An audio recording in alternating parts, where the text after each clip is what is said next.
Bienvenidos a un nuevo episodio de Dialéctica, donde estaremos conversando sobre nuestro tema preferido, la literatura mundial, sus autores y su legado, el texto y el subtexto de sus mejores cuentos y novelas y nuestra experiencia personal con sus relatos. Me acompaña Viviana González. Hola, ¿qué tal? Ronald Pérez. Hola, ¿cómo están? Y César Ojeda. Hola. Yo soy su anfitrión Arturo Potti. En el episodio de hoy estaremos hablando sobre Los Detectives Salvajes, novela por uno de nuestros autores preferidos, Roberto Bolaño.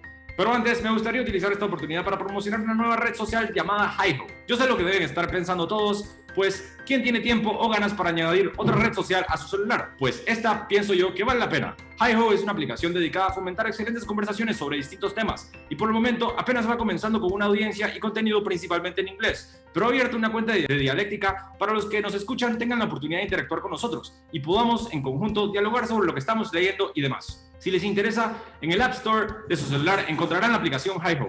Una vez allí, busquen Dialéctica y en la página encontrarán la primera conversación. Y ahora, seguimos con el programa. Comencemos con lo personal. Viviana, cuénteme, ¿qué opina usted sobre la novela Los Detectives Salvajes de Roberto Bolaño? Yo conocí a Roberto Bolaño por Los Detectives Salvajes. O sea, era un autor que leímos un reportaje sobre él en el periódico El País de España. Y la verdad es que yo desconocía quién era este famoso Roberto Bolaño y entonces decían que lo puedes amar o lo odias, pero que no hay términos medios. Entonces conseguimos Los Detectives Salvajes y lo comencé a leer. No sabía por dónde iba, no entendía qué era, pero creo que el principio, yo soy muy de los principios de las obras y creo que con eso me quedo siempre, o sea, de las grandes obras, ¿no? Y me quedo con este principio que creo que es poético. He sido cordialmente invitado a formar parte del realismo visceral. Por supuesto, he aceptado. No hubo ceremonia de iniciación, mejor así. O sea, desde cuando lo leí dije, sí, a mí sí me engancha. Quiero saber qué es eso del realismo visceral. Y a partir de este libro me hice fanática de Roberto Bolaño. Comencé a leer sus otros libros. Vivo en la Ciudad de México. Y entonces este libro es fantástico porque comienzas a ver la Ciudad de México desde otro punto de vista y buscas los cafés y las calles. Y ahora que lo estaba releyendo para este programa otra vez, dije, tengo que volverlo a leer completo porque es fantástico. O sea, sobre todo para los habitantes de la Ciudad de México, cómo describe, cómo conoce también la Ciudad de México. Es un Bolaño mucho más joven que el Bolaño de 2666. Es mucho más fresco, es mucho más iluso, es mucho más utópico y en ese sentido también te da un aire de vida diferente a la reacción que puedes tener con 2666. Los dos Bolaños son magistrales, pero este es más joven y más lleno de vida. Bueno, yo llegué a Los Detectives Salvajes más bien totalmente al contrario que Viviana. Mi primer libro de Bolaño fue 2666. Después de ahí leí toda su literatura y de último Los Detectives Salvajes. ¿Por qué lo hice así? La verdad no tengo un porqué, pero creo que es porque me habían dicho que se había hecho famoso Roberto Bolaño con Los Detectives Salvajes cuando salió en 1998. Para mí, creo que como dice Viviana, es un Roberto Bolaño muchísimo más juguetón. Creo que toda la estructura de la novela es todo un juego, es una búsqueda. Me encanta el punto de vista de cómo la novela habla de él y de su amigo Ulises Lima, pero nunca desde el punto de vista de ellos dos. Entonces me parece increíble porque creo que aquí es donde Roberto Bolaño se consolida como ese escritor que pueda adoptar cualquier personaje y hablar y darle voz a esos personajes de una forma muy creíble. En algún momento es bueno, como Queen, que es un hombre mayor, arquitecto, un poco loco que va a dar al psiquiátrico. En otro momento es una mujer fisicoculturista que se preocupa mucho por su cuerpo. En otro momento es un periodista en África. Era lo que esperaba de Roberto Bolaño, como con su obra, tal vez una de sus obras más importantes. Pues no me defraudó, la verdad que me encantó. Sí, Los Detectives Salvajes, a veces como que el título te engaña porque no hay detectives ni tampoco son salvajes, pero siempre es como que andan buscando algo, es como la búsqueda de algo, que es eso lo que hacen los detectives, ¿no? Van pues una pista detrás de otra buscando algo, entonces me encanta, sí. Yo también, Los Detectives Salvajes fue el primer libro que leí de Bolaño. También creo que hay novelas que tienen inicios espectaculares. Yo no creo que el de Los Detectives sea uno de ellos, pero sí es una novela que te engancha muy rápido. Y en esta segunda lectura hice lo que comentó Viviana, como leerlo y recorrer algunos de los lugares que se narran en la novela. Hay gente que ni siquiera sabe quién era Bolaño aquí en México. Hay lugares que te engañan que no son, al menos a mí eso me pasó, que di en lugares que no eran los que realmente estaban en la novela, pero esta segunda vez la disfruté más, también por la manera en la que la leí. Leí primero la parte uno y la 3 y después la segunda parte, pero por ejemplo empieza con Amadeo Salvatierra. Leí toda su parte después del siguiente personaje. Me encanta la novela, pero yo sí le quitaría algunos personajes como María y Angélica. No me gustan para nada sus partes. O Bárbara también me parece, no la disfruté nada, ninguna de esas tres partes. A Kim sí me parece genial su frase que dice que la soledad es como un número primo. Eso me encanta. Sí, es una novela asombrosa y sobre todo la parte de auxilio, la couture, me fascina, y aquella pelea de espadas que tienen me parece increíble. Desde la primera vez que la leí para mí fue como de las mejores partes, la de auxilio y la pelea de espadas. 52 personajes tiene la obra, si no me equivoco. Es hasta difícil poder recordarlos, creo. Sí, yo la leo por tercera vez y me percato ahora de que es probablemente la novela que más he leído. Las dos novelas que más he leído en mi vida son Cien años de soledad, 3 veces, y ahora Los Detectives Salvajes, también 3 veces. Debería de haber una novela un poco más corta que hubiese leído más a menudo a lo largo de mi vida, pero creo que 3 es lo máximo que he llegado. Esta vez la leí, al igual que César, en desorden o con orden cronológico, es decir, leí primero la primera parte, luego la tercera, es decir, toda la historia de el poeta Juan García Madero hasta la muerte de Cesárea, y luego leí la segunda parte por entregas, es decir, primero todo lo de Salvatierra seguido, todo lo de Jacinto Requena, todo lo de Bárbara Patterson, todo lo de los personajes seguido, y tengo que añadir que pienso que Los Detectives Salvajes es Rayuela. Yo creo que esta fue como en parte de la intención de Roberto Bolaño, es decir, dudo que no haya tenido la intención de que la novela tuviese la opción alterna esta de ser leída por partes. Creo que estuvo diseñado desde el principio para ser leída de ambas maneras, pues porque leyéndolo de esta manera me pareció una lectura tan fascinante, la disfruté muchísimo más, me pareció muchísimo más coherente. Es decir, ahora cuando uno lee la novela por entregas, es decir, por personajes, parece una colección de cuentos relacionados entre sí por los personajes, pues, pero parece una colección de cuentos y uno agarra una idea mucho más coherente de lo que está sucediendo. Es decir, la fragmentación está allí y asumo que la fragmentación de cierta manera añade al allure, a la magia de la novela, pero encuentro también que leerlo de forma pseudocronológica, es decir, por entregas, uno de repente encuentra una trama muy sólida y un intelecto muy brillante dentro de la novela. A diferencia de César, yo pienso que la novela es cuasi perfecta, es decir, me parece extraordinaria. Me sucedió lo opuesto que le sucedió a él con 2666. César terminó de leer 2666 y dijo, ojalá fuese más larga, ojalá tuviese más, ojalá me contara más sobre todos estos personajes. A mí me sucede lo mismo con Detectives Salvajes. Cuando la terminé de leer esta tercera vez estaba pensando como, ojalá hubiese más contenido. Quiero una entrevista con la esposa de Arturo Velano que no aparece. Quiero saber quién era esta catalana misteriosa que lo enamoró.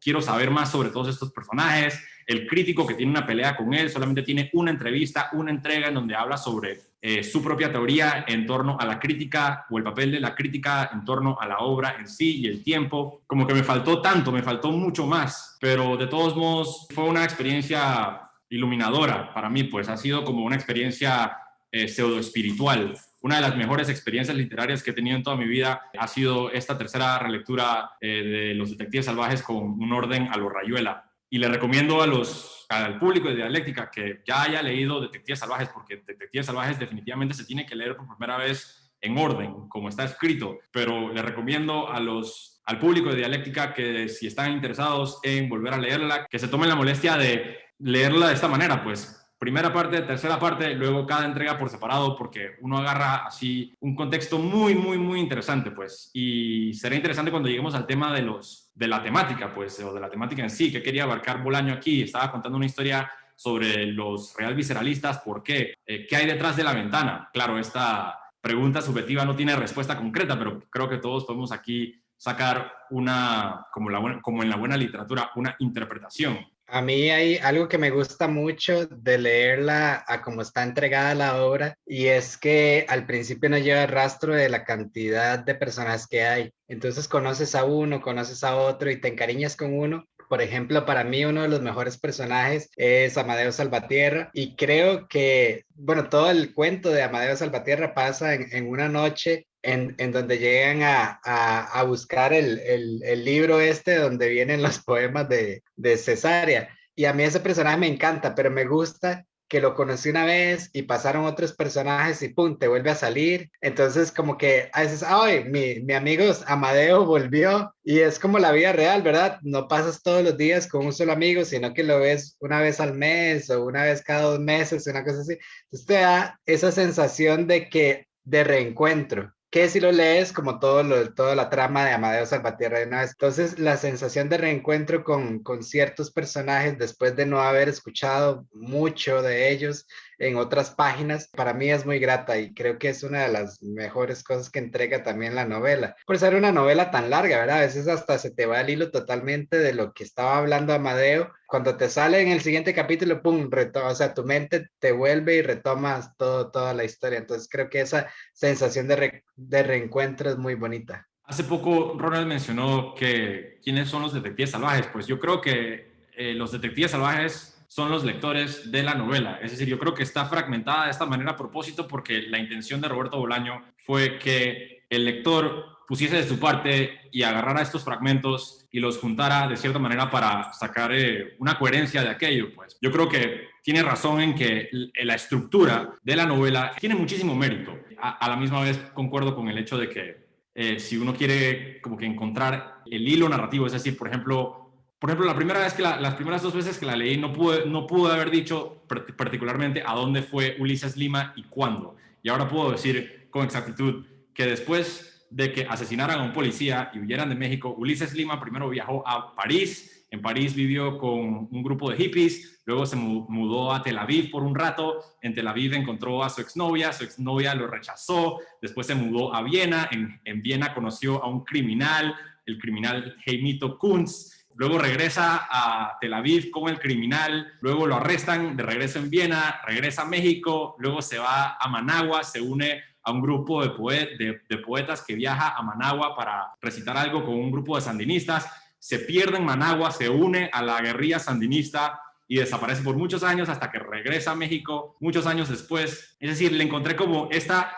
coherencia temática que no lo había encontrado antes, pues que antes lo encontraba todo muy como fragmentado, que obviamente añade a el sentimiento este de que es una novela que retrata la vida, porque así es la vida, es fragmentada, y por eso es que la estructura o el estilo este, por entregas y por entrevistas y dividido por personajes, está allí con esa intención específica, pues de contar un relato que emule de cierta manera la vida. ¿Ustedes piensan que los detectives salvajes, que la temática principal es el viaje de la vida, que la vida en sí es la temática de los detectives salvajes? En realidad toda la literatura es un viaje. O sea, cuando uno revisa cualquier cosa, cuando doy mis talleres me doy cuenta de que parece caer en la misma, o sea, parece que todos ofreciéramos lo mismo, los que damos clases de literatura, porque siempre te van a hablar del viaje del héroe y del viaje del héroe. Y como alumno ya estás cansado de escuchar eso, pero es que no es caer en un lugar común, es que en realidad los escritores no tienen nada más que contar que el viaje de la vida. Y todos estamos aquí tratando de cruzar los caminos, como ha sucedido en la Odisea, o sea, todos estamos imitando eso y al final todos vamos a volver a Ítaca porque todos hemos salido de Ítaca. Entonces, yo creo que cualquier gran libro digo, o sea, los de superación no cuentan, cualquier gran libro nos va a llevar inevitablemente al viaje de la vida. Entonces, este sí, vuelvo a repetir, es un Roberto Bolaño joven, es un Roberto Bolaño que quiere ser poeta, sobre todo es un canto a la poesía, es la búsqueda de ser poeta. Y en ese sentido me ha hecho recuerdo mucho a Cervantes, que quería ser poeta, también quería que lo cataloguen como poeta. Y todo ese lobby de poder de Góngora y Quevedo y los demás, Lope de Vega, pues no querían que él sea poeta y al final lo destierran de la tierra de la poesía. Y Roberto Bolaño siempre se había dicho que él era un poeta, pero todos lo recordamos como narrador, porque siendo sinceros, creo que como poeta no es tan grande, es más grande como narrador, ¿no? Pero este es un viaje de la poesía y lo que implica la poesía, implica juventud, implica utopía, implica idealización de ciertas cosas, implica también un poco de realismo, esa idea de tratar de luchar contra una élite que era la que manejaba y que sigue manejando finalmente la cultura en México, luchar contra Octavio Paz, contra esas figuras grandes. Yo creo que es un viaje de rebeldía, de utopía, de juventud, de frescura, y en ese sentido es una novela divertida. Yo también pienso que es una novela excesivamente triste. Es divertidísima, pero a mí me parece una novela excesivamente triste. Y voy a elaborar un poco más en esto más adelante, pero bueno, en torno a la temática, César, Ronald. La temática principal obviamente es el infrarrealismo, representada en la novela como el realismo visceral, ¿verdad? Ahora, como dice Viviana, eso es una parte muy importante de la vida de Roberto Bolaño y sus amigos, de Mario Santiago Papasquiaro y todo eso. Creo que ellos se hicieron más famosos por la novela de los detectives salvajes, que es una narrativa que básicamente por el movimiento poético que trataron de implementar. Pero definitivamente es una historia de juventud, es una historia en donde todos son, puede decir, entre los 20 años a los 30 años. Es la representación de la vida de ellos. La de ellos es una vida más errante, es una vida en donde se conocen personas al mejor estilo de Bukowski, ¿verdad? Es como un realismo sucio y yo soy fiel creyente de que todos tenemos una historia que contar, o sea, que todas las vidas son interesantes. También creo que lo que hace interesante una vida es la forma en que uno la cuente, porque básicamente todos pasamos por las mismas cosas, todos pasamos por el desamor, el amor, la felicidad, la tristeza, todos nos peleamos con alguien, tal vez no al punto de llevar una pelea al nivel de las espadas, pero tampoco creo que eso haya pasado de verdad, simplemente fue una romantización de un pleito tal vez que tuvo con alguien y lo quiso llevar a esa tragedia, no sé, como cómica, o sea, imagínate dos personas blandiendo una espada en una playa, es como lo más cómico que puedas ver. Entonces también uno puede jugar con su propia historia y creo que eso es lo que hizo Roberto Bolaño. Él jugó con su propia historia y con la historia de sus amigos de esa forma en que la hizo muy interesante, muy graciosa, a la vez triste, te identificas con montones de facetas de cada uno de los personajes, te atrapa montones, quisieras en algún momento agarrar el auto y viajar de kilómetros y llevar una conversación acerca de, no sé, la disonancia poética o cómo se ve un mexicano con sombrero desde la parte de arriba, o sea, es como tan cotidiano. Y es que, a ver, aquí no hay nada raro, es todo un cotidianismo, pero lo cotidiano tiene su magia si lo sabes contar, porque todos, a ver, una de las cosas que tienen los lectores de Bolaño es que nosotros tratamos de descifrar en Arturo Belano qué es de Bolaño y qué no es de Bolaño. O sea, qué parte fue real y qué parte se la inventó. Como si Los Detectives Salvajes fuese la biografía de Roberto Bolaño, porque ya Roberto Bolaño es como un ídolo, ¿verdad? Entonces queremos saber realmente si estuvo en África y si realmente tuvo depresión y se quería morir. Y bueno, viene la parte de los medicamentos, que sabemos que es verdad, o sea, él necesitaba muchísimos medicamentos y probablemente dejó de tomar y todo esto. Entonces, los lectores de Los Detectives Salvajes siempre tratamos como de ver qué parte, y creo que se hace mucho, tal vez por esta cuestión de admiración. Sabemos que él trabajó en un camping en Barcelona y todo esto. Lo que no sabemos es si realmente las cosas que se narran ahí pasaron o no pasaron. Como te digo, todo se presenta de una forma tan cotidiana que es totalmente creíble, creíble. O sea, puede que, no sé, la verdad no sé, pero que Cesárea Tinajero nunca existiera y era simplemente una invención, pero es una buena excusa para viajar muchos kilómetros. Entonces, lo cual es como súper risible también, pero le da un final muy épico también. Entonces, bueno, esos son como mis comentarios acerca del... Dato curioso, Cesárea Tinajero existió, le cambiaron el nombre, y los estridentistas, el movimiento poético que comenzó Cesárea Tinajero, que narra Amadeo Salvatierra, existieron y también inspiraron a los infrarrealistas, es decir, los real visceralistas. Lo que dudo que sea real es el final de la tercera parte, es decir, dudo que hayan asesinado accidentalmente a Cesárea Tinajero. O bueno, no es que la asesinan, pues, pero es que le llevan la muerte. Eso me parece excesivamente... Yo ahí lo que quiero añadir es que en esta última lectura que he hecho, que ha sido más a la rápida, no me ha sucedido la primera vez, pero esta segunda sí, y tiene que ver con mi lectura y estudio del Quijote. Al igual que en el Quijote, yo he encontrado en Cesárea la búsqueda de la poesía, ¿no? O sea, Cesárea no necesariamente es un personaje que exista, sino al igual que Dulcinea, pues simplemente es la idea de la búsqueda de algo que te inspire a seguir creyendo en la literatura y en la poesía. Que luego son diferentes, que luego no son tan hermosas como creía, por ejemplo, Don Quijote de Dulcinea, pero independientemente de la muerte del poeta, en el caso de la muerte de Roberto Bolaño, la destrucción o la separación de los infrarrealistas, pues Cesárea sigue, igual que Dulcinea, porque la búsqueda de esa inspiración divina o esa musa que es la poesía, no muere. O sea, la poesía no muere, el poeta puede morir, pero la poesía no. Entonces, en ese sentido, creo que es esta búsqueda muy similar a la que hace Don Quijote luchando contra todos para alcanzar, pues finalmente algo que se acerca a Dios, ¿no? Que es esto de la inspiración. Y creo que es lo mismo con el caso de Cesárea. Claro, el crítico Ignacio Echevarría aparece en la novela, es con quien tiene el duelo Roberto Bolaño, es decir, cuando Arturo Belano tiene el duelo con un personaje que se llama Iñaki Echevarri, o algo así parecido, es Ignacio Echevarría.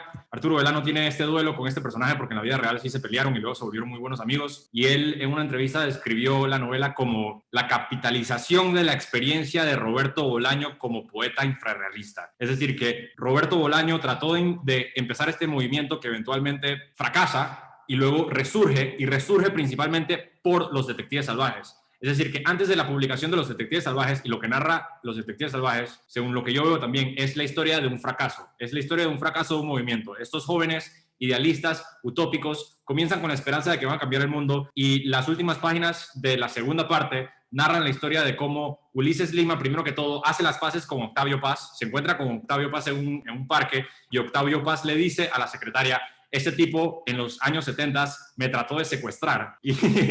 Y Ulises Lima solamente llega, le sacó de la mano y se va, y Octavio Paz dice como que este tipo, yo no sé ni quién es en realidad. Todos los real visceralistas desaparecen al final, es decir, solamente narran su experiencia hasta la década de los 80s. En los 90s nos enfocamos por un breve instante en la Feria del Libro de 1994, y en esa sección en donde narra Roberto Bolaño la Feria del Libro de 1994 en Madrid, es narrada en primera persona por muchos autores en primera persona. Todos esos autores son reales, me enteré. Hice una breve investigación al respecto y quise averiguar si todos estos autores eran reales. Todos esos autores son reales, y todos esos autores Roberto Bolaño disgusta de ellos. Es decir, Roberto Bolaño pasó de ser un escritor poeta que quería cambiar el mundo porque él veía la literatura como un acto ontológico, metafísico, pasional, de vida. Es decir, él lo veía como algo estéticamente emocional, y estos escritores que aparecen en la Feria del Libro al final de la segunda parte en Madrid en 1994 hablan sobre cómo ellos, para publicar su novela, se tienen que codear, tienen que seguir una jerarquía, tienen que codearse con los mejores escritores, tienen que seguir los patrones de la moda, tienen que llevarse bien con las editoriales, no pueden ofender a nadie, tienen que ser profesores de matemáticas. En un momento dado los escribe Bolaño como profesores de matemática. Yo creo que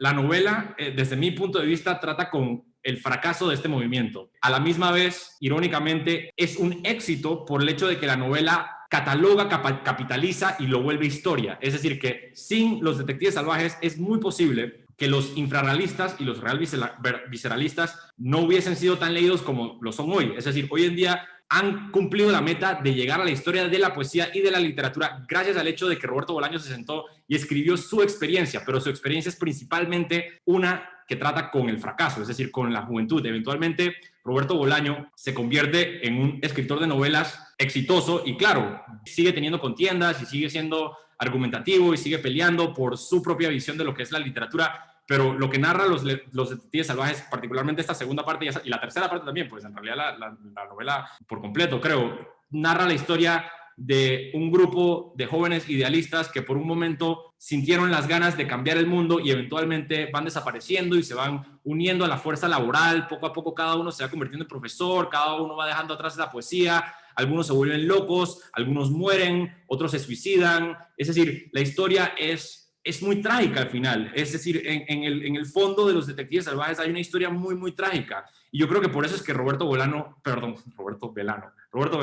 Arturo, yo creo que por eso es que Arturo Belano termina en el África. Es decir, él está severamente deprimido por su estado como novelista. Es decir, tuvo que abandonar la poesía, tuvo que abandonar este sueño de escribir en los retretes y de crear este movimiento enorme que se basaba meramente en el aspecto espiritual de la poesía. Al fin y al cabo terminó convirtiéndose en uno de esos autores que él tanto criticaba, pues, que él tanto detestaba, como Octavio Paz. Totalmente de acuerdo. Y lo que tú dices, o sea, conocemos a Santiago Papasquiaro, que es quizás el único que conocemos un poco más, por Roberto Bolaño. O sea, yo cuando me he comprado los libros de Papasquiaro para leer su poesía ha sido por Roberto Bolaño. Y finalmente, como tú dices, Roberto Bolaño es el que critica el hecho de una jerarquía dentro del mundo de la cultura, donde hay un poder dominante que es el que dice qué es cultura y qué no. En este caso, encabezados por Octavio Paz, pero también otros personajes que siguen vivos, por ejemplo, Héctor Aguilar Carmín, que es el esposo de Ángeles Mastretta, que es una de los jurados en Rómulo Gallegos, que es la que no quería darle el premio a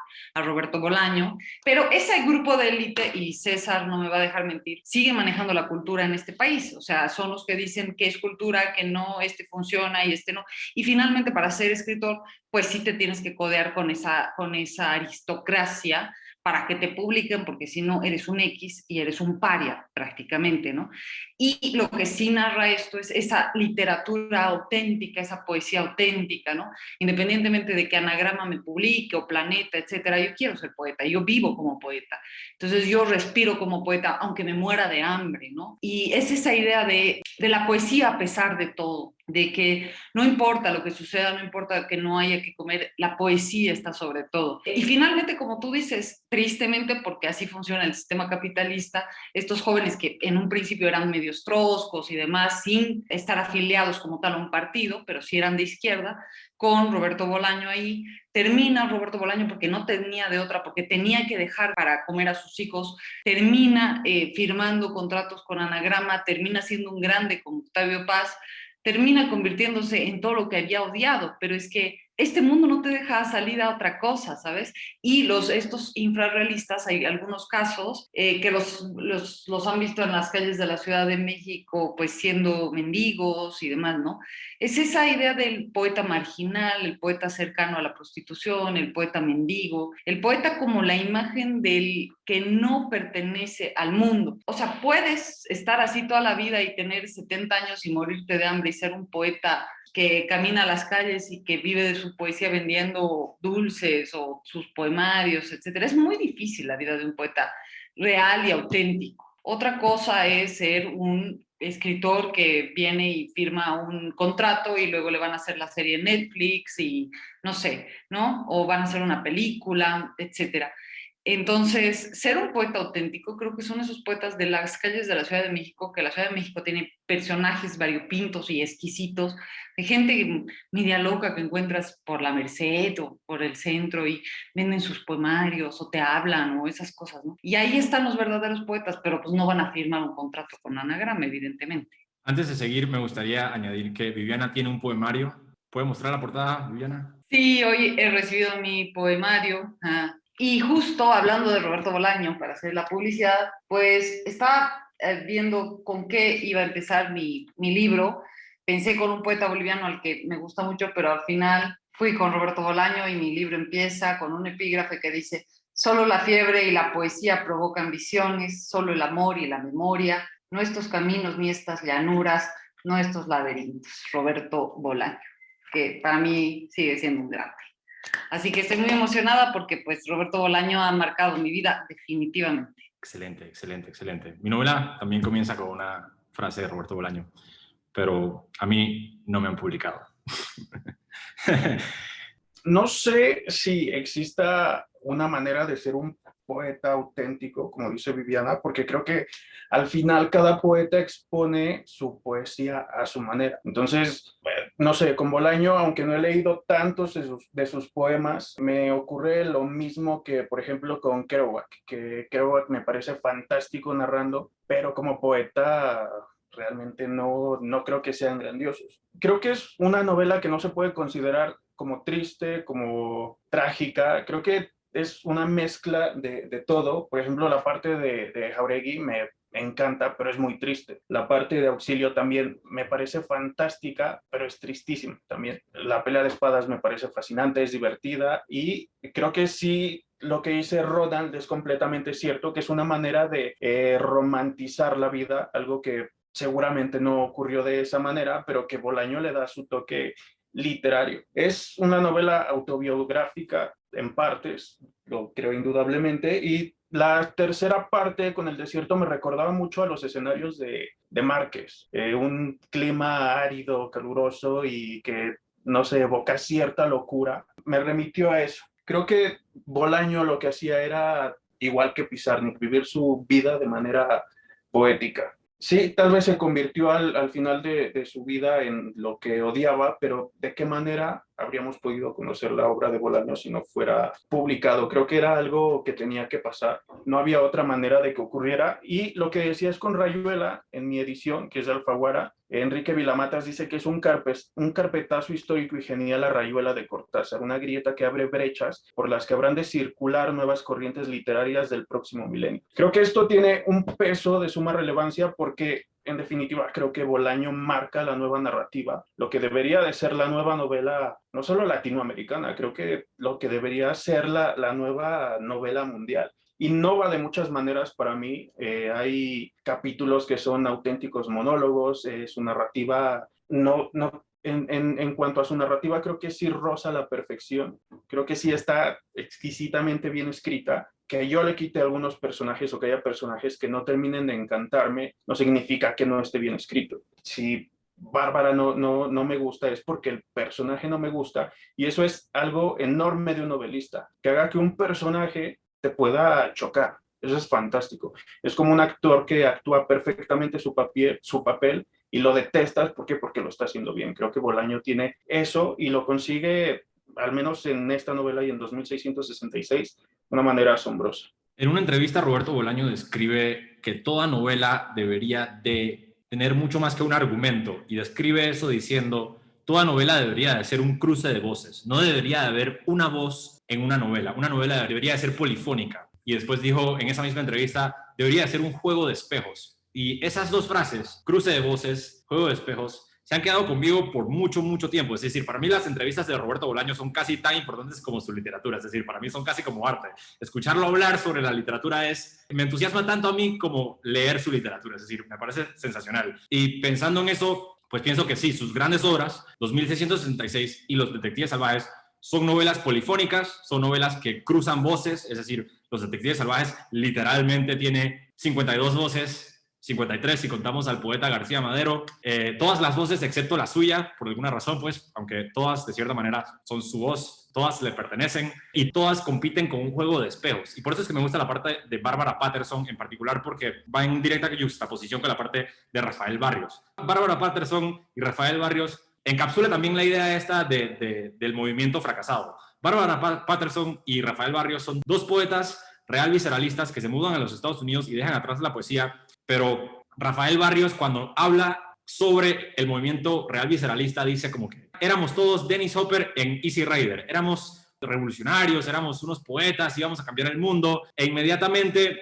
Roberto Bolaño pone justo al lado de la parte de Rafael Barrios la parte de Bárbara Patterson, y Bárbara Patterson, quien está casada con él, le dice al lector, pues dice como que eso es pura mentira, como que son unos vagos de mierda, los odio, lo único que hacían era fumar y escribir en las paredes. como que este tipo, yo lo mantengo aquí, como que yo tengo que pagar todas estas cuentas, yo tengo que cuidar de la familia, yo tengo que cuidar de la casa, yo tengo que limpiar tras él, como que esa parte me parece sensacional, pues porque es literalmente eso, pues es un cruce de voces. Alguien dice una versión de la historia e inmediatamente otra persona cuenta la misma historia, pero desde otro punto de vista, donde dice como que, no le creas, no era ningún Dennis Hopper. Ellos creían que eran Dennis Hopper, pero no eran ningún Dennis Hopper. Rafael Barrios incluso en un momento dice como que éramos políticos, hacíamos política. Y Bárbara Patterson dice como que fumar marihuana todo el día no es hacer política. Es decir, me parece sensacional y me percato también de que Roberto Bolaño es muy crítico consigo mismo, es excesivamente crítico con el movimiento infrarrealista a través de los real visceralistas. Es decir, en la novela se describen a estos personajes como olorosos, como vagos, como drogadictos, como que no hacían nada, que no querían trabajar.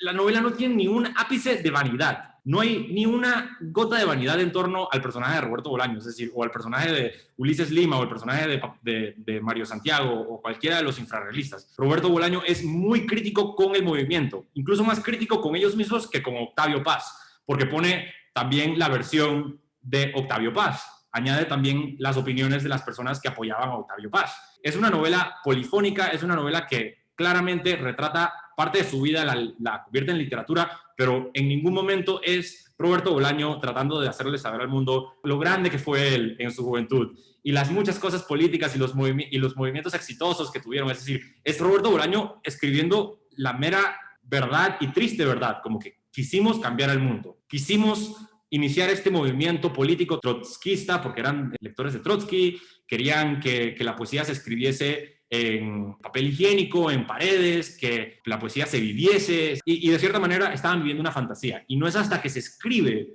Los Detectives Salvajes que finalmente el movimiento infrarrealista tiene un éxito, pues que ahora cambiaron el mundo de la literatura de la misma manera en la que Bolaño, pienso yo, cambió el mundo de la novela. Pues. Siento que Roberto Bolaño entendió, y no sé si de forma consciente o inconsciente, una cuestión que se llama como la multiexistencia, que es, pues hay muchas versiones de uno mismo. Por ejemplo, aquí en esta reunión estamos Arturo, está César, está Viviana, y yo como persona, digamos, yo como Ronald existo en una versión en la cabeza de Arturo, existo como una versión en la cabeza de César y existo como una versión en la cabeza de Viviana, ¿cierto? Y cada versión es diferente porque hemos tenido interacciones diferentes. Entonces, Arturo piensa que yo soy de esta forma, César va a pensar que yo soy de esta otra forma, Viviana me percibe a mí de esta otra forma. Y así uno como persona vive en la cabeza de montones y de todas las personas que uno conoce de alguna forma, en la cabeza de sus papás, en la cabeza de sus familiares, en la cabeza de sus amigos y también en la cabeza de personas que simplemente se topó un día, fue y compró, qué sé yo, algo en un supermercado y esa persona en ese momento te percibió así, esa. Entonces yo creo que mucho de esa multiexistencia, bueno, y uno mismo, ¿verdad? Porque uno hoy se ve en el espejo y dice yo soy así, así, asá. Y también uno puede decir yo cambié, porque yo antes era así y ya no lo soy. Entonces dentro de uno mismo uno tiene diferentes versiones de uno. Y yo creo que esto es algo que experimenta o que Roberto Bolaño pone en su obra, que es el Roberto Bolaño que existe en la cabeza de todos estos personajes que tuvieron interacción con ellos, ¿verdad? Algunos los veían como superhéroes revolucionarios, como personas súper agradables y por eso me encanta a mí Amadeo Salvatierra, porque como que hasta los idolatra, le dicen, hey muchachos, ustedes les encanta la poesía igual que a mí, y él se súper refleja en ellos y le encanta conversar porque uno hasta que siente que Amadeo en su vejez o en la edad que tenga, se ve en ellos y hasta rejuvenece, ¿verdad? En esa conversación que es súper animada, hay licor y luego hay café porque ya hubo mucho licor y todo, y les pasa la revista y dice, hey, yo no entendí este poema, y ellos, claro, sí, se lo desciframos acá. Entonces, mientras que otras personas dicen, no, este era un maldito, o sea, dejó a la novia o no sé qué, o este era un enfermo. Entonces creo que esa multiexistencia de los personajes principales de Ulises y de Velano es algo que él plasmó en la novela. Entonces a mí me encanta como esa visión y esta forma de que cada quien la existencia de cada quien o de cada persona reside en la cabeza de la persona que te percibe y no realmente en lo que uno es, porque nadie te va a percibir enteramente y hasta uno mismo cambia para uno mismo y dice, pucha, ¿cómo he madurado este año? O en estos últimos 3 meses he cambiado en esto y esto y esto. Entonces también uno termina siendo montones de personas diferentes para uno mismo. ¿Partes favoritas? Yo creo que César dijo que su parte preferida es la de Jauregui. Me imagino que la de Ronald es Amadeo Salvatierra. ¿Usted tiene alguna parte preferida, Viviana? No, la verdad así para decir, esta es mi parte favorita del libro, no. Hay muchos lugares que me gustan mucho, los dibujos, lo de esa parte de los mexicanos friendo huevos y eso, me reí muchísimo. Me gusta mucho el hecho de que puedo visitar los lugares que nombra, pero como dice César, muchos no son reales, o sea, no es lo mismo. Luego me fui al Café La Habana, que es donde se reúnen los real visceralistas y es muy famoso aquí en la Ciudad de México porque además ahí se pensó la Revolución Cubana, ahí estuvo Fidel y el Che, etcétera. Y no, o sea, como que no es lo que uno piensa, ¿no? O sea, no estaban tan buenos los chilaquiles que he comido. Entonces, no, o sea, no es un sitio al que, quiero volver y voy a agarrar inspiración ahí, no, o sea, solamente queda en la memoria, pero ni los chilaquiles ni el café están tan buenos, la verdad. Bueno, yo no sé si le pasa a Arturo, pero nosotros no somos mexicanos. Yo nunca he estado en el DF, ni mucho menos en el desierto de Sonora. Entonces, cuando él habla de estos lugares, obviamente nosotros, bueno, yo no sé Arturo, pero nosotros tenemos como una visión totalmente diferente a la que ustedes tienen, porque ustedes ya lo han experimentado. Entonces, a mí los lugares tampoco es que me llaman la atención, porque como dice calle Napoleón, no sé qué, a mí es como X. O sea, me pudo haber dicho Santiago de Chile, me pudo haber dicho favela Santa Rosa en Brasil, o sea, no es algo que capte mi atención, capta más la atención como el diálogo y lo que la persona tiene que decir que realmente los lugares. Sí, cuando ya hacen el viaje a través, que son horas y horas y horas y kilómetros de kilómetros en el Impala, ahí sí, pero digamos mi visión del desierto, porque yo nunca he estado en un desierto, es la del coyote y el correcaminos, solo arena y un par de cactus y eso es todo. Entonces yo creo que hay como diferente lo que ustedes perciben de lo que tal vez yo y Arturo percibimos. Yo creo que hay que decir una cosa muy importante, Roberto Bolaño, es que ha sabido hacer de esta novela, que parece muy local por la Ciudad de México, hacerla internacional. Y eso para un escritor es muy difícil, porque ustedes no conocen la Ciudad de México, pero no importa, porque la disfrutan. Para otros escritores, por ejemplo, que son muy locales, tratar de vender ciertas ciudades, de contarlas, es muy, muy difícil. No puedes entrar a esa ciudad. El caso de Roberto Bolaño es magnífico, lo mismo hace, por ejemplo, el Gabo. Yo nunca he estado en Colombia, salvo en Bogotá, pero así de pasada, y puedo imaginármelo, claro, lo imagino normalmente como si fuera Bolivia, pero pues ese ya es mi problema, digamos, ¿no? Pero cada uno puede imaginar los lugares como quiera, como los hace suyos, y eso es muy grande de Roberto Bolaño, y hay que decir además que él nunca ha estado en Sonora, nunca. Y creo que la descripción es magnífica, aunque yo tampoco nunca he estado en Sonora, pero sí siento que este hombre conoce muy bien México. O sea, es un chileno que conoce más México que muchos mexicanos, la verdad. Sí, yo lo que tengo en el imaginario es el México DF de Roberto Bolaño, que me imagino que es un México DF falsificado en mi cabeza, pues, pero es un México DF muy hippie, muy sucio, decadente, pero de esa manera en la que algo muy sucio puede ser muy bonito a la vez, pues es como un universo muy utópico, por lo menos en la década de los 70, en donde hay jóvenes vestidos de jeans, con ropa sucia y rota, que escriben poemas en todas partes, están siempre fumando marihuana, viven en apartamentos, la mayoría vive como en apartamentos muy pequeños, en donde tienen que dormir muchas personas en una sola habitación. La casa de la familia Font, la imagino, porque como la he leído 3 veces, la casa de la familia Font la tengo muy marcada en la cabeza, es decir, veo la reja, veo el patio, tiene una casita en la parte de atrás en donde vive el hermanito. Para mí es una mansión. Es una mansión como de 2 pisos, exacto, pero está cubierta como de veraneras. Es decir, tengo el Impala, también lo imagino muy bien. Es decir, tengo en el imaginario un México setentero. Me imagino que también basándome en las fotografías que he visto de los infrarrealistas también, pues, y a la misma vez tengo en el imaginario el norte de México de Bolaño también, pues tengo en el imaginario Ciudad Juárez de 2666, que aquí también aparece de cierta manera, pues, como los desiertos de Sonora, pues lo tengo muy marcado en la cabeza, pues, de una manera muy,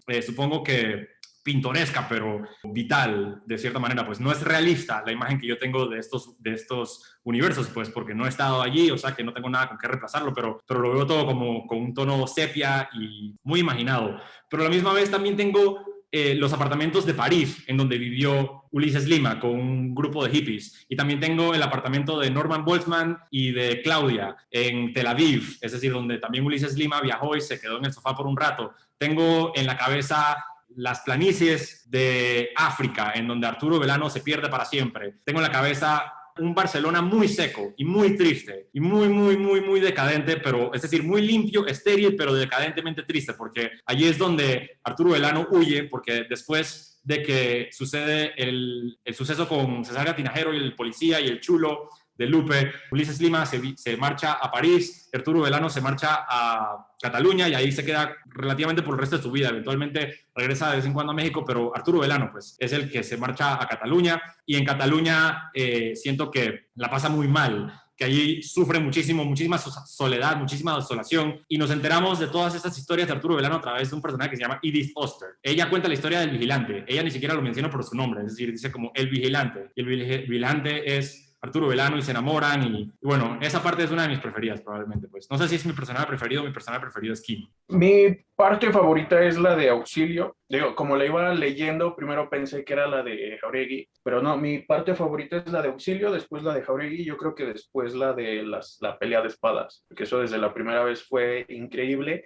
Y yo fui a estos lugares de la novela, por lo que había dicho Viviana, pero sí, ciertamente no son lugares que te inspiren. De hecho, terminé en un lugar que se llamaba Quito, que no tenía nada que ver ni con Bolaño ni con lo que tiene que ver aquí. ¿No era el Café Quito? Eso no existe. No, tenía el nombre de Quito, pero no era. O sea, fue donde te había comentado que pregunté y nadie sabía quién era Bolaño. Nadie sabía del libro, nadie sabía del autor. Entonces, realmente... Me dijeron que era el Chavo.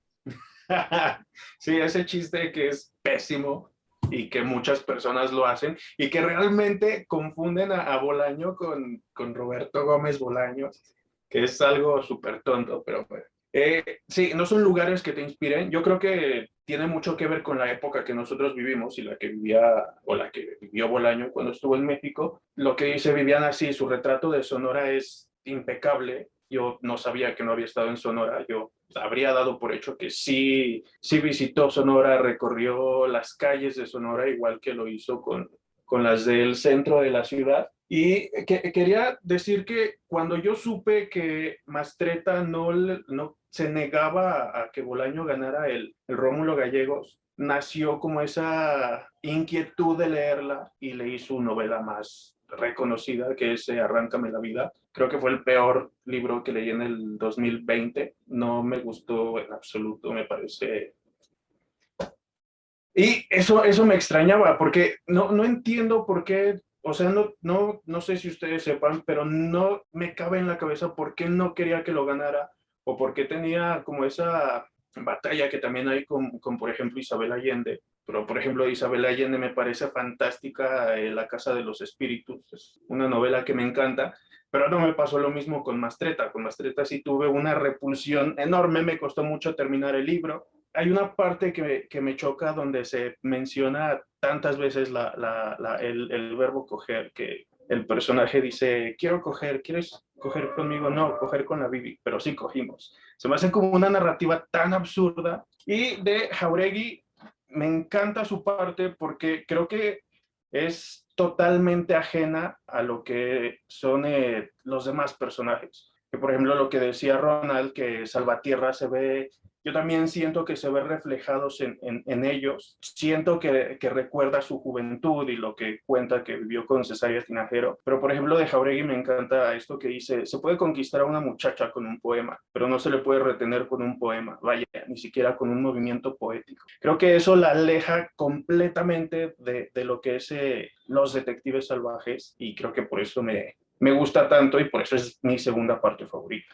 Y la de Auxilio, pues no hay que decir mucho, ¿no? Creo que el movimiento estudiantil del 68, como lo menciona ahí, Tlatelolco es algo que no se debe olvidar y por eso es mi parte favorita. Se me hace, aparte de triste, súper no sé cómo decirlo, sentimental, que está teniendo esa lucha y dice que tiene que defender lo que queda de la autonomía de la universidad. Eso me parece fantástico. Yo ahí tengo unas cuantas respuestas para César. Uno, Ángeles Mastretta efectivamente no le quería dar el premio Rómulo Gallegos, o sea, estaba todo el jurado de acuerdo en darle casi unánimemente el premio, pero ella era la que se negaba. ¿Por qué? Porque es esposa de Héctor Aguilar Carmín, que son estos viejos aburridísimos que se la pasan dando pláticas en Televisa hablando de todo lo que según ellos saben, los pseudointelectuales. La Real Academia. Exacto. Y entonces, como Roberto Bolaño había atacado a Aguilar Carmín siempre, pues yo supongo que ella fue la que se negó. Y yo no he leído a Mastretta, no pienso leerlo, porque como César puede leer 1000 libros al año y tiene esa capacidad, yo no voy a perder tiempo de mi vida leyéndola a esa mujer, definitivamente. Entonces, sí, yo soy como muy visceral. Entonces no la voy a leer, pero es la típica que hace películas para Televisa y la película, o sea, Arráncame la vida se ha vuelto una película y paso olímpicamente de leer. Después, ¿qué más quería comentar? Que además Roberto Bolaño no conoce Sonora, pero tampoco conoce Ciudad Juárez, que luego aparece en 2666. Lo que yo no sé, no lo tengo claro, es si conoce Estados Unidos, porque hay unas descripciones también de Estados Unidos en 2666 y me parece que él tampoco conoce. Es un maestro haciendo descripciones de lugares que definitivamente él desconoce. Pues sí, eso, o sea, Ángeles Mastretta estaba en contra, Héctor Aguilar Carmín, todos estos que todavía siguen, están vivos, pues ya no hablan de Roberto Bolaño, prácticamente supongo que no existe para ellos. Dos cosas que son como más chisme. Una, yo he tomado varios talleres con profesores muy famosos en México, no voy a decir los nombres, pero muchos de ellos, muchos, siguen insistiendo que Roberto Bolaño es un escritor de tercera y que no es tan bueno y que es más fama. Yo creo que es más envidia que otra cosa, pero pues bueno, no puedes decir nada. Y segunda cosa, que lo que dice César es totalmente cierto.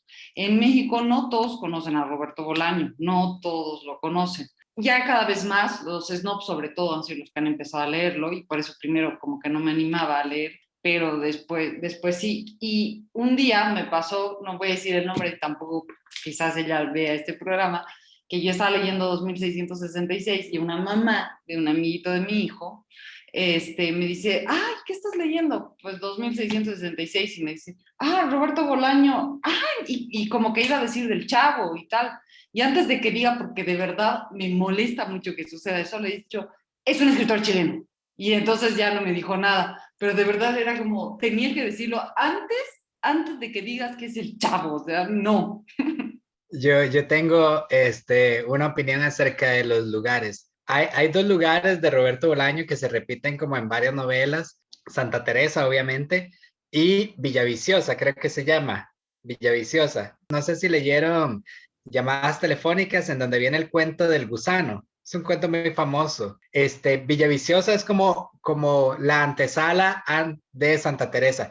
Es un lugar igual, o sea, súper pequeño, que queda en el medio del desierto y que su capital, digamos, el PIB de Villaviciosa se basa en el narcotráfico, ¿verdad?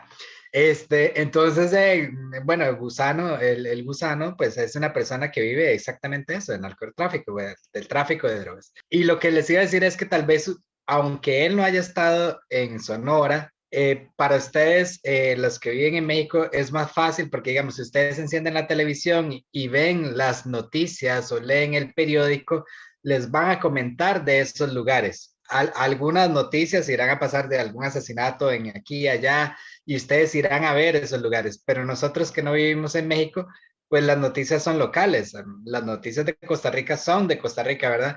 Y entonces no nos muestran esos escenarios y nadie nos cuenta y no tenemos conocidos que vengan del desierto, etcétera, etcétera. Entonces, es aún más, ¿cómo les digo?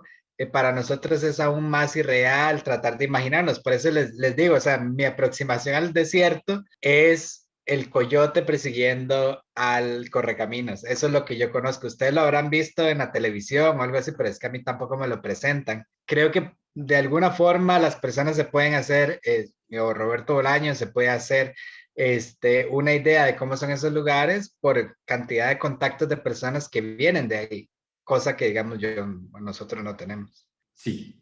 3 puntos, rapidito.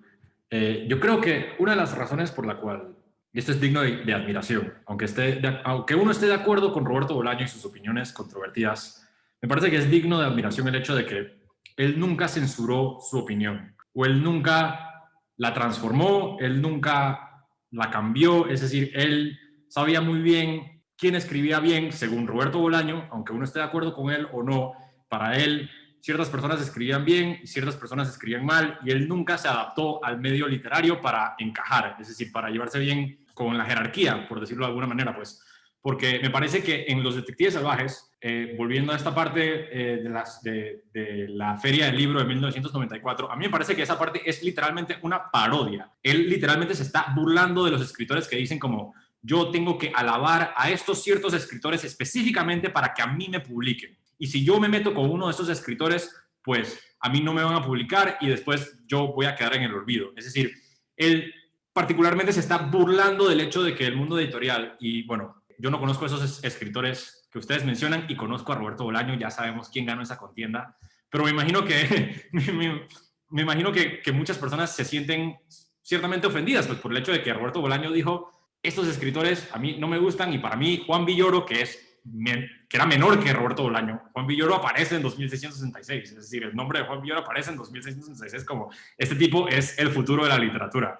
Es decir, lo que quiero decir es que Roberto Bolaño tuvo un criterio muy, muy específico y nunca lo cambió y nunca lo alteró para adaptarse a la jerarquía esta del mundo literario. Y yo creo que por eso es que muchas personas que siguen con vida, pues, le tienen tirria, le tienen rabia, pero eso no va a impedir que él llegue a la inmortalidad, es decir, todo lo contrario. Roberto Bolaño estaba totalmente anuente al hecho de que adaptándose a la jerarquía o siendo popular por el momento, vendiendo miles de copias, Pablo Coelho, Vargas Llosa, quién sabe, pues yo creo que Vargas Llosa sí tiene un puesto en la inmortalidad, pero bueno, Roberto Bolaño no. Me puedo imaginar como un tipo de Vargas Llosa, pues que está en la cima de la jerarquía latinoamericana editorial, pues con Alfaguara. Una persona como Vargas Llosa, si alguien lo ataca de cierta manera o ataca su estilo o su prosa o su política o cualquiera de sus novelas, él inmediatamente va a tomar la contraria y va a decir a este tipo no le lean sus novelas, no le den premios y obviamente no lo publiquen. Roberto Bolaño nunca se adaptó a eso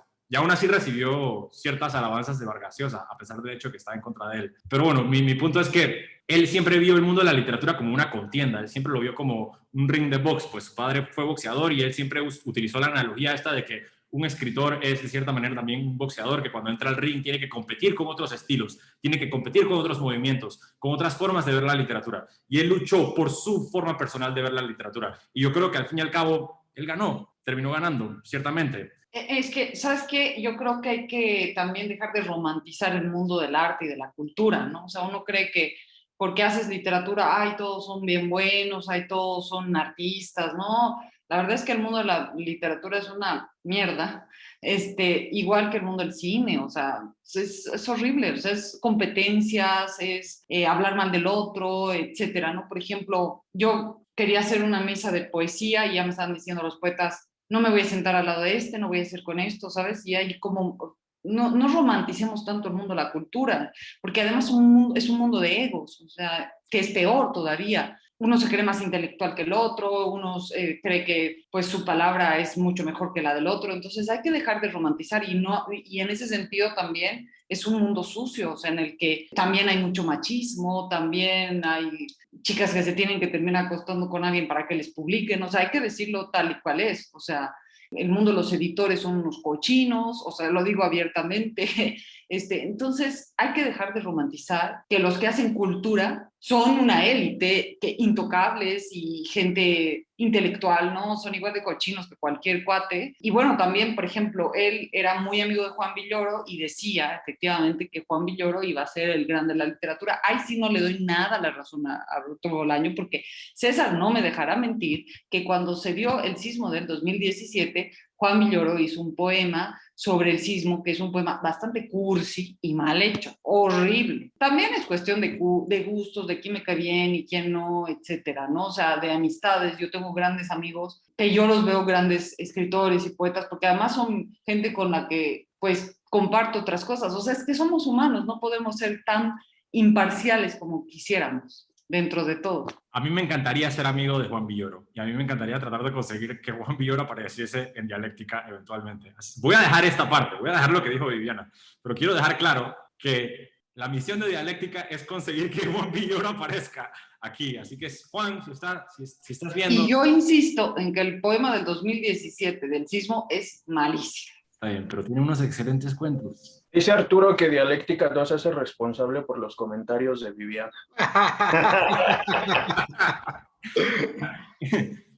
Creo que... Dale, César.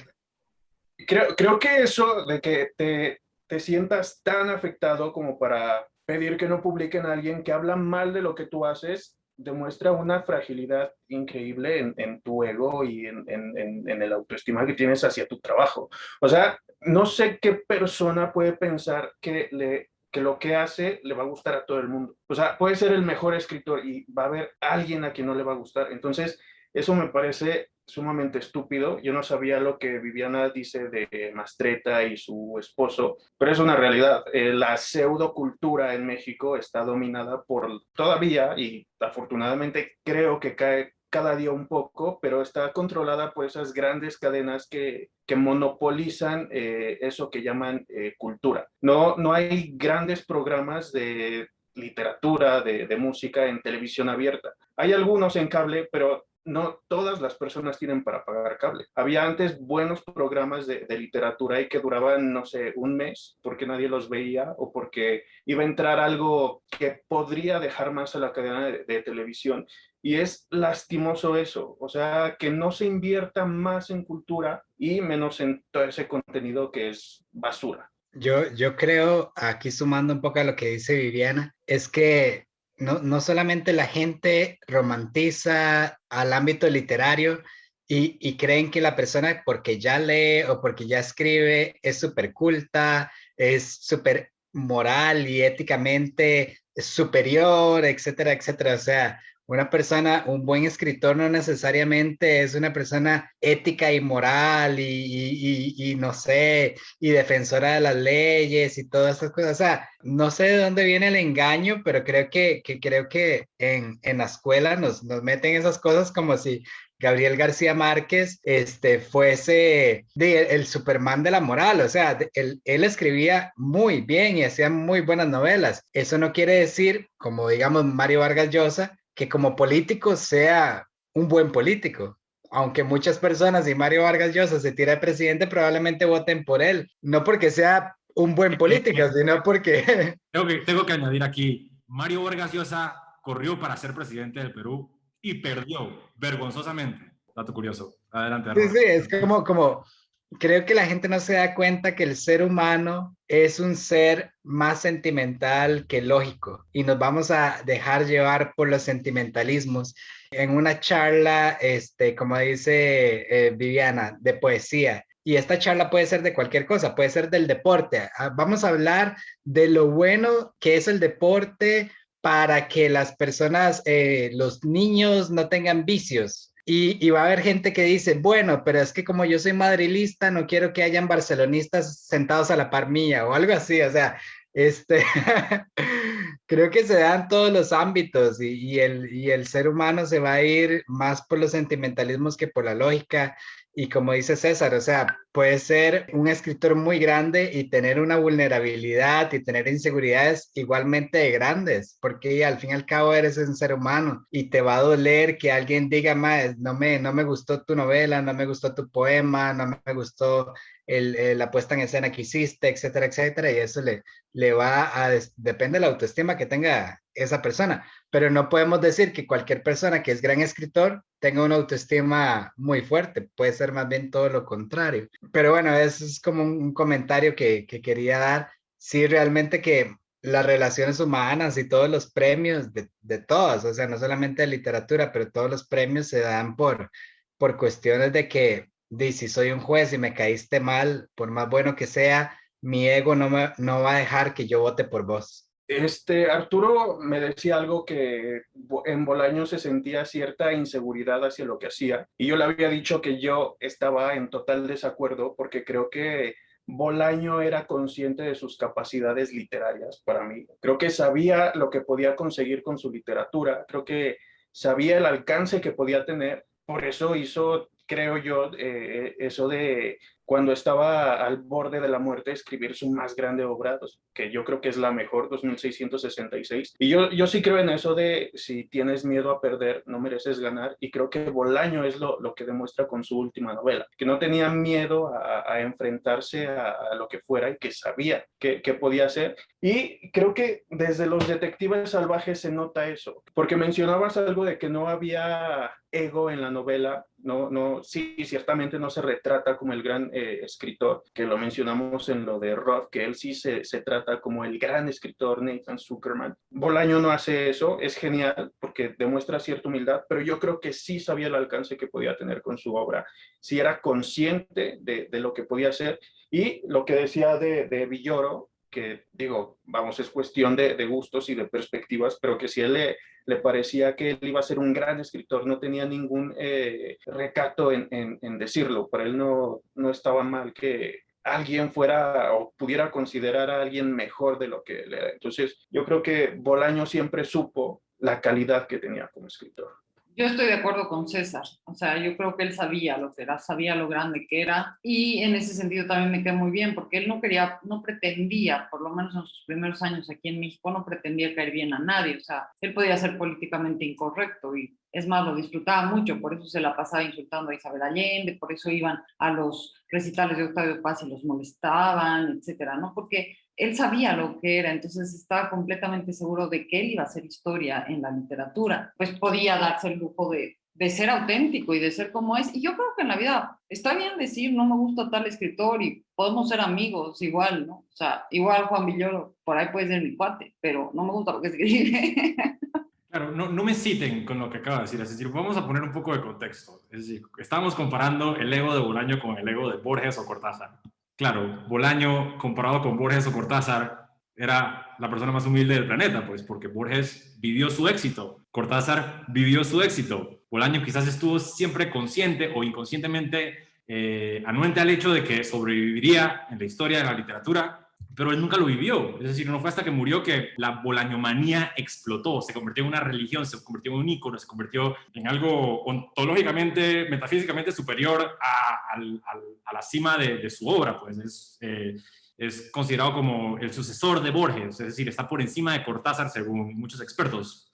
Mi punto es que yo siempre vi en Bolaño, o he visto en Bolaño, pues, y en particular por su actitud contraria, su actitud de luchador de boxeo, pues me parece que él tenía una manera muy particular de ver la literatura, y es decir, estaba físicamente luchando a favor de su modo de ver la literatura. Físicamente digo porque literalmente atendía a conferencias y hablaba bien de los autores que él respetaba, como Juan Villoro, y cuando habla de Juan Villoro, pues no se equivocó. Aunque uno guste o no guste de Juan Villoro hoy en día es uno de los académicos más prominentes del mundo y uno de los más inteligentes del planeta. Es decir, cuando terminé de leer la obra de Juan Rulfo, que no es mucho, son 3 libros, cuando terminé de leer los 3 libros de Juan Rulfo, entré a YouTube a buscar algo contundente sobre Juan Rulfo, y lo mejor que encontré fue una charla como de 5 horas de Juan Villoro hablando sobre la obra completa de Juan Rulfo. Y digo, tengo que admitir de que, porque no he leído ninguna de sus novelas, he leído sus cuentos me encantan, pero tengo que admitir de que es probablemente el erudito que a mí más me impresiona, por lo menos desde el punto de vista analítico, desde el punto de vista oratorio, me parece sensacional. O sea, que no se equivocó con Juan Villoro de todos modos, aunque escriba poemas cursis. Lo puedo ver escribiendo poemas excesivamente cursis, pero también ha escrito cuentos muy, muy sucios y muy realistas y muy, muy poderosos. Y por el otro lado, pues, en la colección de cuentos completos publicada por De Bolsillo, Random House, de Roberto Bolaño, en la colección de cuentos completos hay un prólogo, una introducción de una periodista que lo conoció, y ella escribe que cuando conoció a Roberto Bolaño no habían publicado Los Detectives Salvajes, acababan de publicar literatura nazi, y se sentaron a conversar, y Roberto Bolaño con ella fue muy frío y muy distante. Ella menciona en el prólogo que ella asumía que Roberto Bolaño pensaba que estaba ella allí para atacarlo, porque se mostró excesivamente frío con ella hasta que ella finalmente le dijo como que me encantó la literatura nazi en América, es decir, me encantó tu libro, y de repente él se abrió y dijo como, wow, ¿de verdad te gustó? No estás bromeando. Él no lo podía creer. Él estaba como, no puedo creer que te gustó mi novela, no puedo creer que te gustó mi libro, no puedo creer que estés alabando, no puedo creer que esta sea una entrevista positiva. Él estaba convencido de que la entrevista era una especie de charada para maldecirlo y para maldecir su novela y para maldecir su trabajo. Incluso cuando se despidieron, le dijo como que más vale que no me estés tomando el pelo, voy a leer la entrevista, voy a comprar la revista y voy a leerla y voy a estar pendiente de esto. Es decir, a eso me refería cuando mencioné lo del ego de Bolaño. Es decir, no creo que Bolaño en ningún momento de su vida haya volado sobre nubes de la misma manera en la que Jorge Luis Borges entraba a cualquier sitio y todo el mundo decía, oh, Borges, oh, Dios, tú eres el escritor más grande de las letras hispanoamericanas en la historia. Eso nunca nadie se lo dijo a Bolaño. Es decir, eso la gente lo empezó a decir cuando Bolaño se murió. Y eso se refleja en su literatura, pienso yo, pues. Es decir, yo creo que él estaba totalmente anuente al gran reto del tiempo, al gran reto literario de la inmortalidad. Él quería ser inmortal como todo gran poeta, como todo gran escritor. Él anhelaba esa inmortalidad y él sabía que le iba a conseguir y trabajó muy duro por eso, me parece, en sus últimos años, con sus excelentes últimas obras, pero no creo que haya sido en ningún momento uno de esos escritores que realmente se veían en el espejo y decían como yo he revolucionado las letras para siempre. Es decir, eso no sucedió hasta mucho después. Aunque sí, creo que esa fue su intención, sin lugar a dudas. Así como muchos artistas llegaron y tuvieron que aprender primero el arte, o sea, hasta el mismo Miguel Ángel tuvo que aprender algún momento a agarrar un cincel y un martillo y empezar a devanar las piedras para hacer sus esculturas. Pues así Roberto Bolaño también empezó en el mundo de las letras hasta que llegó en el momento en que él se convierte en una persona que no puede traicionar su propio estilo. Cuando ya llegas a masterizar un arte de la forma en que ya Roberto Bolaño, Miguel Ángel o un luchador de artes marciales lo hace, ya no puedes renunciar al arte porque esa es la forma en que ves el arte y ya no te puedes vender. O sea, Roberto Bolaño no puede escribir una novela de un solo personaje que va de principio a fin pasando por cuestiones leves. O sea, él ya no puede hacer eso. Su forma de ver la literatura es esta, la de 1666, la de Los Detectives Salvajes o la de Estrella Distante o La Pista de Hielo. Es esta, y él no puede traicionarse a sí mismo, y él lo que va a decirte es, esto es lo que hay, esto es lo que yo soy, y no voy a cambiar para agradar a otras personas que lo que quieren leer es un bestseller, ¿me entiendes? Entonces creo que ahí es donde queríamos llegar. Sí, y lo que menciona Ronald también es importante porque Roberto Bolaño, las mejores novelas y los mejores libros de Roberto Bolaño son sus últimos. Es decir, que Roberto Bolaño fue evolucionando, fue, como mencionó Ronald anteriormente, desarrolló su propio estilo, desarrolló su propia voz, se fue separando de Borges, se fue separando de Cortázar y eventualmente con Estrella Distante, literatura nazi todavía está muy apegado a Borges, pero con Estrella Distante, Amuleto, Detectives Salvajes y 2666 y Llamadas Telefónicas y sus otros libros de cuentos, ya bueno, aunque no es un gran cuentista, es cierto, pero ya por lo menos Roberto Bolaño escribe como Roberto Bolaño y nadie más escribe como Roberto Bolaño. Hay estilos bolañescos y eso es algo que he visto mucho en novelas normalmente publicadas por Anagrama. Hay un estilo muy bolañesco. Bueno, y Fernanda Melchor, pues, y lo veo en muchas partes, pero nada como Roberto Bolaño, pues. Él fue el que desarrolló su propio estilo por su propia cuenta, pues, pero comenzó con novelas que parecen, de cierta manera, estéticamente por lo menos, convencionales, como El Tercer Reich. El Tercer Reich me parece que es probablemente su novela más convencional, pero ya fue desarrollando su propia voz y su propio... El Tercer Reich es la novela de Bolaño menos Bolaño. Es la menos bolañesca y es como pudo haber sido escrita por otra persona, de cierta manera, aunque a mí me encanta El Tercer Reich, a mí me fascina, me parece que es una excelente novela, pero no contiene las características sinónimas de Roberto Bolaño, pues, que es en particular la estética. La mezcla esta del discurso directo con indirecto, el enfoque en los sueños, el enfoque en los pensamientos, la búsqueda por la verdad efímera, lo efímero. Bueno, el Tercer Reich se enfoca sí en la violencia, pues, de cierta manera. O sea, que temáticamente sí tiene paralelos, pues, pero ya su obra magna, yo creo que se enfoca con Estrella Distante, literatura nazi en América, Los Detectives Salvajes, 2666 y Amuleto. Yo creo que esas 5... Ah, bueno, y los libros de cuentos, llamadas telefónicas, a mí me encanta, aunque hay mucha gente que no gusta de ese libro, me fascina. Yo diría que si alguien quiere entrarle a Bolaño y no quiere entrar por estos libros grandotes de 750 páginas, yo le recomendaría literatura nazi, que me parece... Me parece una pésima recomendación literal. A mí me encanta literatura nazi, me encanta, me A encanta. mí me encanta, pero no lo recomendaría como una primera lectura. Claro, o sea, porque ahí te das cuenta si le va a gustar o no Bolaño. Es como de Estrella Distante. Es como, ¿qué acabo de leer? What the fuck? 2666 es el mejor punto de partida para Roberto Bolaño. Uno debería de comenzar con la mejor. O Detectives Salvajes también, pues. Yo recomendaría 2666. Cada quien va a recomendar sobre lo que más le guste, pero yo también diría, si me dijeran con qué empezar, diría que 2666. O sea, yo sí claramente diría que para empezar con Bolaño, y bueno, teniendo en cuenta también que solo he leído 3 libros, pero si yo hubiera empezado por una novelita lumpen, seguramente no habría seguido.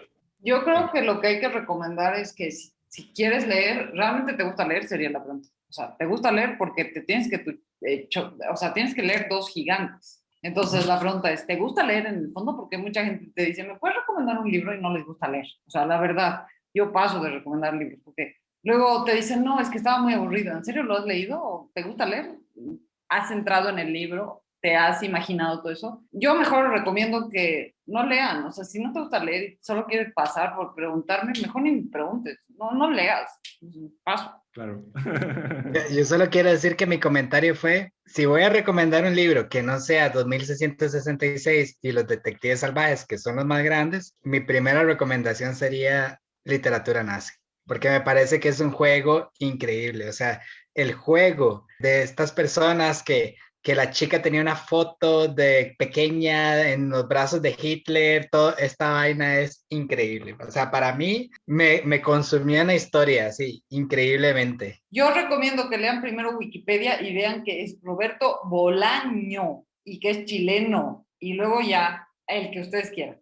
La primera obra de Roberto Bolaño que todo el mundo debería de leer es la página de Wikipedia de Roberto Bolaño. Una vez ya hayan cruzado esa frontera, que tengo que admitir, es una muy buena página de Wikipedia. Yo paso muchas horas en Wikipedia y la de Roberto Bolaño es sensacional. Yo no he leído qué tiene que decir Wikipedia de Roberto Bolaño. Tengo que leerla, a ver qué tal. Lo básico, lo principal. Les recomiendo más bien la entrevista que le hicieron, ¿cómo es que se llama este muchacho, el chileno? Lo hermoso de pensar, la belleza del pensar, ¿cómo es que se llama esa entrevista? La belleza de pensar. Increíble esa entrevista. Deberíamos de mencionar que ayer cumpleaños Roberto Bolaño. Feliz cumpleaños, Roberto. Bueno, quería volver a la novela con una pequeña tangente sobre algo que mencionó César con respecto a Laura Jauregui. Laura Jauregui solamente tiene 3 entrevistas, es decir, tiene 3 partes, pero en esas 3 partes ella narra su breve relación con Arturo Belano y esencialmente describe que el movimiento real visceralista fue todo desarrollado por Arturo Belano para enamorarla y que no lo logró. Es decir, que ella da a entender de que Arturo Belano le rompieron el corazón, ella le rompió el corazón y esencialmente desde ese momento en adelante él hizo todo lo posible como para alzar este movimiento poético, real visceralismo, y lo hizo todo con la intención de enamorar a Laura Jauregui y termina diciendo como que, pero no funcionó y no importa. E hizo una breve investigación después sobre quién es quién en la novela y me enteré que Laura Jauregui existe y es hoy en día profesora de biología en una universidad en Barcelona. Ese tipo no me... Cuenta el chisme completo. Yo creo que es esto. ¿Cuánto sabe? Lo que aparece en Los Detectives Salvajes es verídico. Arturo Belano conoció a Laura Jauregui en el colegio en México. Terminaron porque Arturo Belano quería ser poeta. Ella escribió un par de poemas, pero después se enfocó en biología. Eventualmente se convirtió en profesora de biología en Barcelona y no volvió a escuchar de él hasta que publicaron los Detectives Salvajes y se enteró de que Roberto Bolaño había escrito sobre ella. Bueno, entonces no solo imita, o bueno, se parece o tiene similitud con Rayuela en la forma, también en una de los personajes, ¿no? Que con Edith Aron pasaba eso, que en una entrevista vi que las mujeres le decían que se sentía ser la maga y que hubieran escrito algo basado en esa relación. Que a mí, por ejemplo, la maga no es un personaje que me guste. Esa es la primera vez que escucho a alguien decir que la maga no es un personaje que le guste. La maga es un ícono de la literatura hispanoamericana. A mí me gusta, y creo que Talita debería tener más relevancia, pero la maga no me parece genial. O sea, es un personaje súper importante en la novela, pero no es un personaje que yo disfruto. Creo que en cuestión de personajes tenemos una disparidad enorme. Ese es el comentario, probablemente el comentario más controvertido que se ha dicho aquí en Dialéctica. La maga... Lo que Viviana dijo de Villor, ella gana. Ah, bueno, sí, es cierto. Juan, hola. Somos Dialéctica, aquí está el correo electrónico. Escríbanos. Hay que devolverle la atención a Viviana. Es que Juan Villoro sigue con vida, entonces como que tengo miedo de antagonizarlo. Yo no soy Roberto Bolaño, yo tengo ilusiones literarias, yo tengo que llevarme bien con el crème de la crème. Exacto. Mario, ¿creen que es simbólico de cierta manera que Cesárea Tinajero fallezca? Es decir, que el movimiento estridentista, es decir, en la novela se retratan dos movimientos poéticos, uno a través de Amadeo Salvatierra junto con Cesárea Tinajero, que es el movimiento estridentista, un movimiento que a la misma vez fue zapatista, es decir, que también fue político, pero a la misma vez fracasó. Eventualmente, Cesárea Tinajero fallece al final de la novela, pero cronológicamente en 1976, y a la misma vez se retrata una vez más como que la repetición de la historia, pero ahora con el movimiento real visceralista, con Arturo Belano, Ulises Lima, y todos estos personajes que eventualmente abandonan el movimiento, o se suicidan, o se vuelven locos, o terminan en manicomios. Es decir, se están retratando, creo, dos movimientos importantes en retrospectiva, pero de cierta manera fracasados, pues, y ambos atados también a movimientos izquierdistas o movimientos políticos. Al fin y al cabo, Roberto Bolaño terminó convirtiéndose en un bestseller, como habíamos mencionado anteriormente. Allí radica una gran parte de su melancolía, de su tristeza, pues. Por eso es que yo creo que Arturo Belano termina en el África, cosa que, claro, Roberto Bolaño no terminó en el África, no se fue a suicidar al África, que es lo que hace Belano, pero creo que ahí está retratando una realidad emocional, pues. En una ocasión, Roberto Bolaño dijo que Arturo Belano es lo que pude ser y me salvé de que no fue así. Es decir, que ahí está retratando una realidad ontológicamente sentimental y realista, pues. Es decir, así se sintió él, yo creo, por el hecho de que no pudo derrotar a Octavio Paz. Yo no he leído nunca un poema de Octavio Paz, yo tampoco sé, no tengo una opinión sobre Octavio Paz, pues, pero me parece que es un personaje, su fantasma es muy importante en la novela de los detectives salvajes, pues, porque es como el antagonista del movimiento real visceralista, y me parece importante, pues me causa gracia su personaje, pues por lo menos en la novela, pues el fantasma o la reputación, el hecho de que las meseras dicen como que Octavio Paz es el mejor, y los real visceralistas dicen como no, ¿cómo se te ocurre decir que Octavio Paz es el mejor? Es un farsante, le declaramos la guerra. Cosa que sucedió. Cuando leí lo de África, a mí me recordó mucho de cierta forma la vida de Rimbaud, que él sí terminó en África vendiendo armas y con una vida bastante, no sé, extremista. Puede ser que una visión de Bolaño, no sé, pero a mí me recordó mucho eso. Y lo que dices del simbolismo de Cesárea Tinajero, creo que puede representar muchas cosas. Su muerte es una parte fundamental de la novela que termine como termina, sobre todo si la lees de manera lineal, ¿no? Que nosotros que ahora la leímos 1, 3 y 2, pues ella muere antes de que veas todas estas entrevistas, pero si lo lees de manera lineal creo que tiene una carga todavía mayor, porque vienes de todo lo que hizo Belano, después lo de Ulises Lima y después la muerte de Cesárea Tinajero.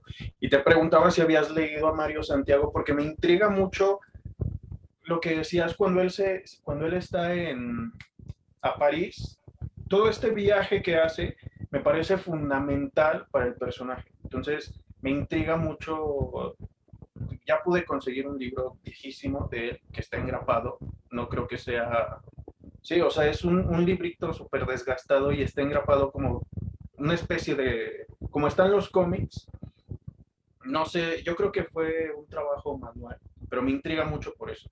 Por el personaje que se retrata en la novela y por lo que hemos escuchado que ha dicho Bolaño sobre Mario Santiago. Pero sí, creo que la muerte de Cesárea es completamente simbólica para la novela y que es el final que necesitaba. Ellos de cierta manera le llevan la muerte hacia Cesárea, pues, porque ellos están siendo perseguidos por el chulo y por la policía, por un policía y un chulo están ocultando a Lupe y bueno, Cesárea resulta asesinada como daño colateral de aquel escape.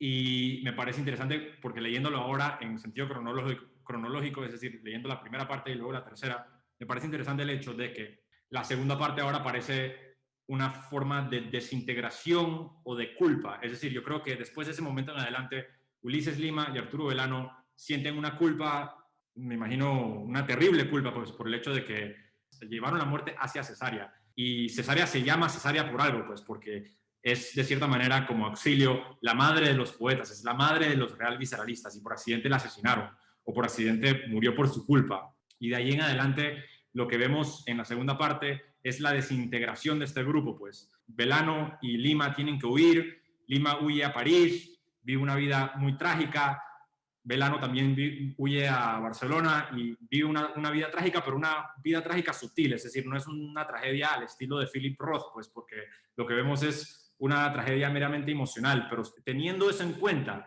el hecho de que lo último que sucedió en la tercera parte, al final de la novela, es que murió Cesárea Tinajero, murió Lupe y murió también García Madero, pues porque no los vuelven a ver. Es más García Madero, el narrador de la primera parte y la tercera parte, no es ni siquiera mencionado en la segunda, es decir, es como un fantasma, nadie se acuerda de él. El único momento en el que lo mencionan solamente para decir que nadie sabe quién es, porque aparece un experto al final de la segunda parte, un experto en real visceralismo en los 90s, en 1996, y en 1996 el experto dice como yo conozco la vida de todos los real visceralistas y no hubo ninguno llamado García Madero, a pesar del hecho de que lo que tenemos en la primera parte y en la tercera parte es un diario de Juan García Madero.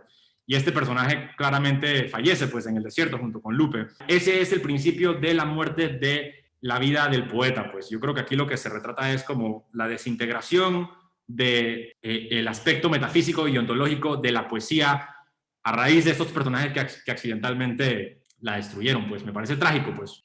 Para mí los estridentistas y los real visceralistas son las mismas personas en diferente tiempo. O sea, ellos nacieron como una necesidad de oponerse a algo. Y bueno, y los real visceralistas pues se oponían obviamente a la estructura de Octavio Paz, ¿verdad? Y lo que había en ese momento que parecía que era el canon. Para mí, Cesárea Tinajero y sus poemas, su librito, sus cuadernos negros y el poema de Sion, es un juego, o sea, el juego de los dibujos, el juego de que, ok, en la primera línea es una línea recta y el barquito y luego va como los picos y luego la ondulada y luego con los picos, que embarcación rima con Sion y se ve tonto, digamos, se ve hasta como estúpido y al fin y al cabo creo que hay como una crítica muy fuerte a lo que se escribe y tal vez que uno le da mucha importancia a muchas cosas, porque para Ulises Lima y para Belano eran como los mejores poemas del mundo y nosotros los vemos como lectores, los vemos como este juego. Yo creo que todos en la escuela, o yo no sé ustedes, pero esos chistes ya yo me los sabía también. La de cómo se ve un mexicano desde arriba, fumando la pipa, orinando, o sea, eran juegos que o sea, dibujos que nosotros hacíamos en la escuela, no tan viejos de los 70s, pero sí era algo que aquí en Costa Rica nosotros dibujábamos en los 90s. Entonces, cuando uno llega y se reencuentra con eso en esta novela, uno obviamente tiene un retroceso a la infancia. Yo me sabía todas las soluciones de del mexicano por la cuerda floja o el mexicano en la bicicleta y todo esto. Y uno dice, wow, a veces lo que las personas idolatran no es tan profundo, pero como ya se idolatra, ya hay que hacerlo. Entonces también es como, ok, creo que hay como muchas cosas que decir acerca de Cesárea y el reencuentro que ellos tienen con ella. Y para mí es un simbolismo muy grande, o sea, creo que ahí encierra tantas cosas que creo que me superan, me supera en lo que tal vez en palabras puedo decir. Yo creo que los dibujos de Cesárea Tinajero representan lo que la poesía pudo ser. Es decir, yo creo que lo que se retrata en Los Detectives Salvajes, porque es interesante notar que Los Detectives Salvajes es una novela que trata con poetas y no incluye poesía. Incluye quizás un poema, creo, de Baudelaire y en francés, pero no es una novela que tiene poemas. Incluye muy pocos. Los únicos poemas que se leen en la novela son dibujos. Son los dibujos de Cesárea Tinajero y los dibujos de García Madero. Y estos personajes retratan estos dibujos como si fuesen poemas. Y me parece muy gracioso, pues, porque este es el único poema publicado que existe de Cesárea Tinajero, la poeta más grande de la historia. Casi digo poetisa, me meto en problemas si digo poetisa. Perdón. Y el único poema publicado de Cesárea Tinajero es un dibujo, un doodle, es decir, 3 líneas. Me parece interesante porque yo creo que lo que se retrata ahí es como que lo que pudo ser, pues, porque estos personajes ven este dibujo y dicen literalmente, esto es una obra maestra, esto es un gran poema, el poema este de Sion con el botecito que se mueve y que cambia la marea. Ronald menciona algo que me parece vital, que no hemos mencionado hasta ahora, que es el hecho de que la palabra revolución, yo creo que la palabra revolución es clave en esta novela. Yo creo que esta novela trata con, de cierta manera, la revolución, el fracaso de las revoluciones. Yo creo que por algo el movimiento zapatista se retrata aquí junto con el movimiento estridentista y Cesárea Tinajero, y por algo se retrata también la fracasada revolución del movimiento real visceralista, e irónicamente esta novela causó de cierta manera una revolución en las letras, en la novela. Roberto Bolaño logró su revolución después de todo, pero me parece, es decir, esa fue una palabra clave y constante durante esta tercera lectura. Estaba pensando muy a menudo en la palabra revolución, estaba pensando como estos son revolucionarios de cierta manera, pero como toda gran revolución, pues eventualmente está destinada al fracaso, pues. Y Viviana dice que, chicos, en unos minutos me tengo que ir. Ok, vamos a últimos comentarios.